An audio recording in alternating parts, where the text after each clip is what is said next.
Hi guys, this is Alice. Today I'm going to be showing you this makeup look, which is kind of a bronzy, goldy and smoky eye. If you want to see this look, please keep watching. Okay, to start off with, I'm going to be using the L'Oreal Spackle Under Makeup Primer. This is just really good to help your foundation and any other products stick to your face, which is always good when you're in a hot country because you melt like crazy and no one wants that. So just applying that all over.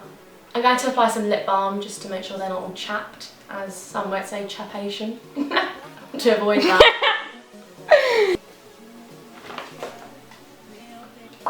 Also going to prime the eyelid using my NYX eyeshadow base. For those of you who live in Cyprus, you can get some Beauty Line. Or if you're in the UK, any Boots or Superdrug. And it's the skin coloured one. You can use your finger for this or a brush, but I think it's quicker doing it using your finger. You can also just use concealer for this, but if you want to be a bit more secure knowing it's going to stay there, then you can obviously use an eyeshadow base. For this look, I'm going to create a straight line, so I'm going to be using a bit of tape for this. Don't be scared, it's fine. I put this on so many people and every time they're like, no, don't do that, please. Just going to cut two pieces. You've got two eyes, and you just want to take the tape like so. You can also use masking tape, but I only have sellotape, so this is what I use. And you want to line it up under your eye. You want to leave a couple millimeters under the bottom lash line because I'm going to smoke it out underneath. You want to make these even as possible because you want your eyeshadow to be even both sides, but if they're not completely even, you can end up using a wipe at the end. Okay, so now I've applied my tape, I'm ready for the eyeshadow. To start off with, I'm going to use the Maybelline Colour Tattoo in the shade On and On Bronze. This is just a really nice coppery gold shade. I'm going to use my finger for this because this stuff, as good as it is, it dries very quickly. And I find that if you don't work really fast with it, it's really hard to move. So I'm just going to take my middle finger, any finger will do, but that's just what I'm going to use.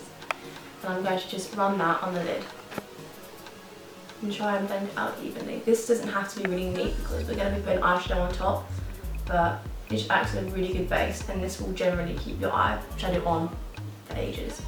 I'm going to take the Real Techniques Deluxe Crease Brush. This is just a really good kind of heavy duty brush so that you can really move the product around. And this I'm just going to kind of blend out the edges so that they're even. For my crease colour, to like kind of work on and build upon, I'm going to take just a blending brush. This is just any random brush. And I'm actually going to use the Bourjois bronzing powder. This is just their chocolate bronzer, I guess. I've had this for absolutely years, but I find it works really well in the crease. It's a really kind of warm brown, so it's very good. Key with this look is to use a number of brown shades and just kind of build and build and build. I'm then going to take another bronzing shade. This is just an inglot shade. I'm not exactly sure what number it is because I don't actually have like names or anything, but it's just any kind of bronzing colour. It's also the one I'm going to use on my face later.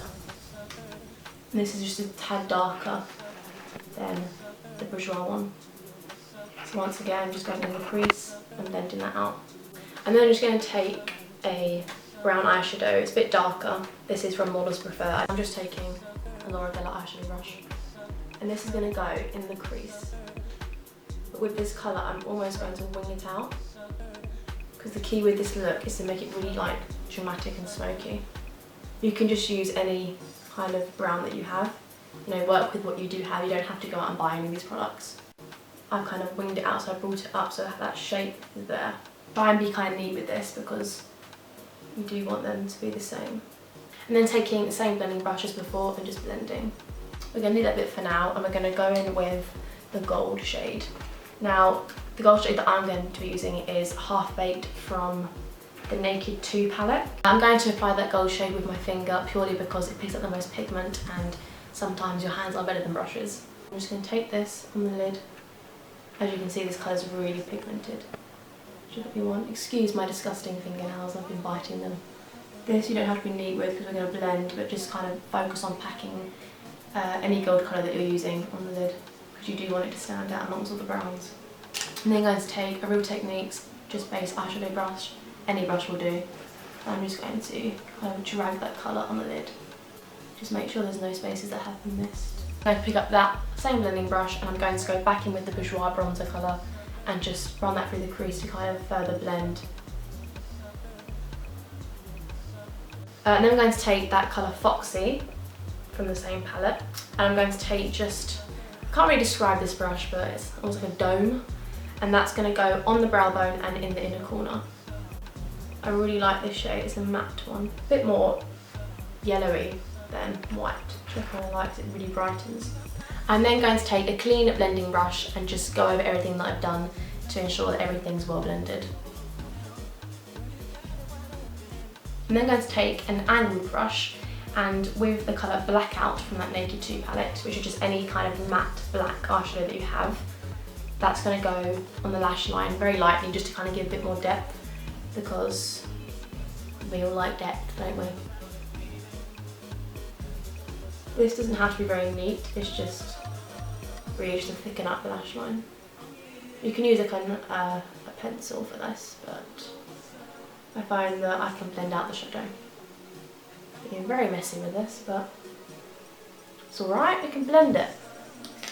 Blending is key. I'm then taking another eyeshadow brush and I'm just going to kind of very messily, probably not what you're supposed to do, but oh well, and just kind of blend that out. I'm then going to remove the tape, and as you will see, you have that crisp line, which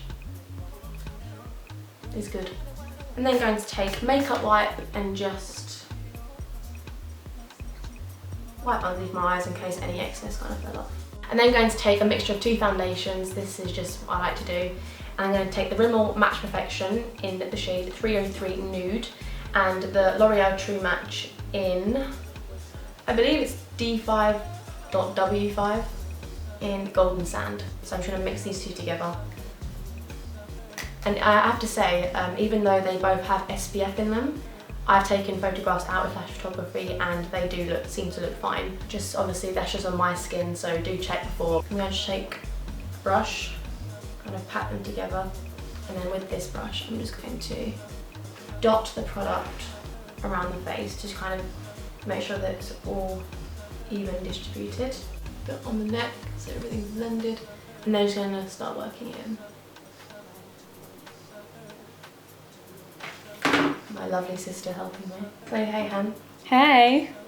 Once I feel like I've used enough of this brush, I'm going to take just a damp beauty blender just to furthermore pat everything into the skin. So just by doing this, I find I get any excess off. The concealer, I'm going to use Collection's Lasting Perfection Concealer. This is a very good concealer, it's very high coverage and it's really not a lot of money, which is always good. And I'm using this in the shade Warm Medium 3.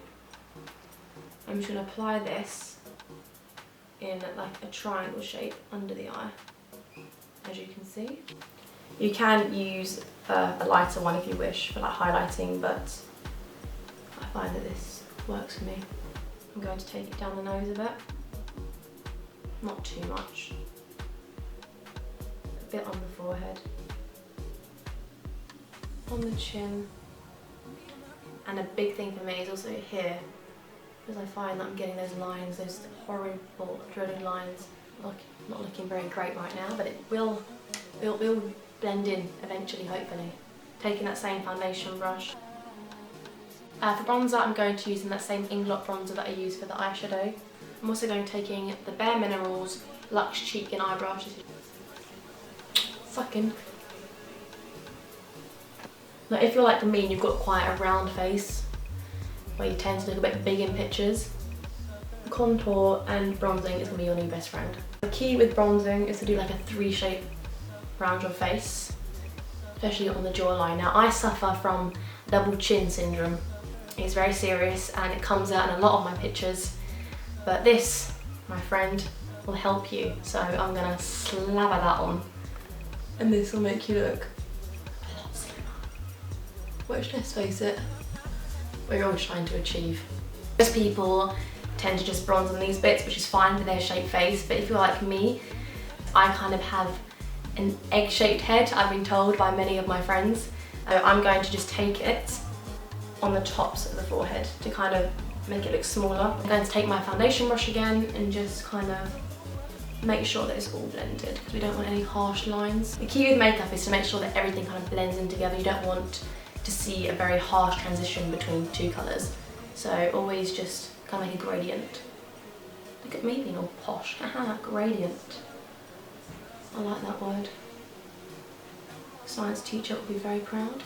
Then I'm going to go with powder. I'm going to be using the Stay Matte Rimmel powder, using it in the transparent shade. Focus that under the eyes, where the concealer is, under that contour, because the reason why I'm doing this is because the bronzing powder that I used has almost kind of set the foundation where it was on, so the powder will set anywhere else that a powder has not been applied. Back to the eyes, I'm going to kind of smoke it out, so I'm going to take that bourjois bronzer again on a Real Techniques accent brush. This is just really good, I find, for under the eyes. And this does not have to be neat at all. I'm just taking that bronzing shade under the eye. Now this actual shade can go a lot lower than the rest of them that I'm going to apply. I'm then going back in with the Models Prefer brown shade that we used before in the crease, and this is going to go under the eye. And you'll make sure that it links up with that. And then going in with that same gold shade that we used before, that's Half Baked, and that's going to go on the ear to duct. For mascara, I'm going to be using the Benefit They're Real mascara. For my highlight, I'm going to be taking the Bobbi Brown Shimmer Brick in Pink Quartz. This is just a really beautiful shimmery pink block. I'm just going to take that on the tops of my cheekbones. Now I like to apply a lot of highlight because I just like the look of highlight. But if you don't want to do this much, you know, don't do this much. Eyebrows. Taking a little spoolie. I'm using the Sleek Brow Kit in Dark 818. I'm doing an outline of where I want the other bits to go. What is this? Glitter. Got a bit of glitter on me. I have a good reason for that. I was at rehearsals today for a show and I'm playing Ariel, and they gave me the shells to try on and glitter everywhere. It was annoying me, so going back in with that angled brush and just doing the other eyebrow. I'm just following my natural shape, but if you are one to change the shape of your eyebrows, then you do you, and I'll do me. I'm going back in with that spoolie just to kind of blend everything in together. For lipstick, I'm going to be using a liquid lipstick from L'Oreal in the shade Cherry Almond. I'm going to use the lip liner MAC Whirl just to kind of go above the top to just kind of make the lipstick a bit bigger. I'm then going to go in with a Topshop lip paint, which is in the shade Elevate, which I really like. This is just going to go kind of in the middle of the lips to make them look bigger again. So this is the finished look. I hope you guys liked it. Please like and subscribe if you wish. Be sure to comment down below any looks that you want me to do, and I'll try my best to get them done for you.